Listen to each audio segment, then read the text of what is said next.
আমি তোমাকে সত্যি লুকিয়ে লুকিয়ে তোমার স্নান করার সময় তোমার দেখতাম, কিন্তু তুমি যে আমাকে এত তাড়াতাড়ি সুযোগ দিয়ে দেবে আমি সেটা কখনো ভাবিনি।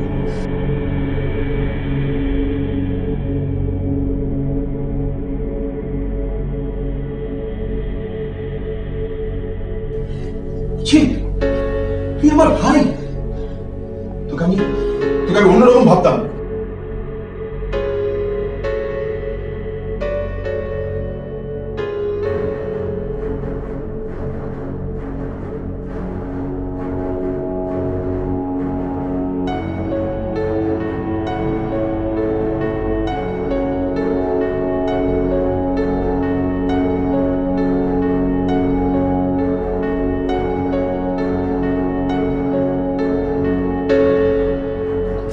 শোনো না, আরে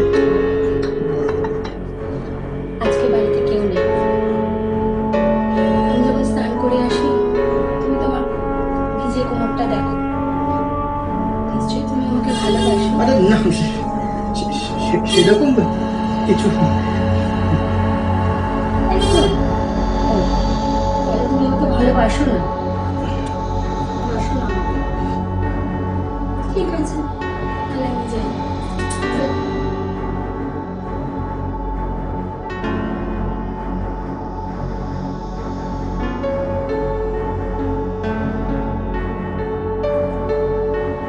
বৌদি, আমি আমি তোমাকে সত্যি লুকিয়ে লুকিয়ে তোমার স্নান করার সময় তোমার দেখতাম, কিন্তু তুমি যে আমাকে এত তাড়াতাড়ি সুযোগ দিয়ে দেবে আমি সেটা কখনো ভাবিনি।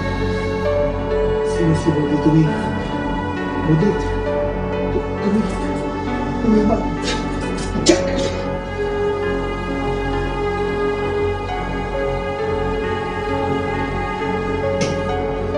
ছি, তুই আমার ভাই।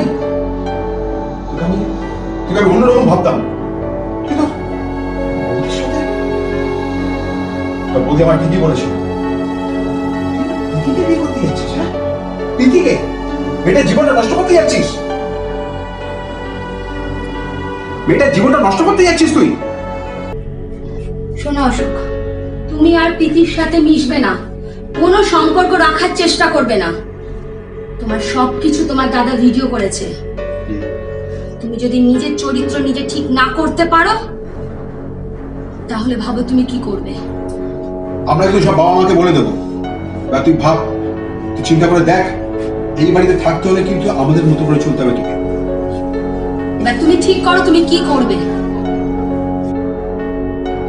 আমি তো ভুল করেছি, আমার মতো যেন আর কেউ এরকম ভুল না করে, সেই জন্য এই গল্প, সেই জন্য এই মেসেজ।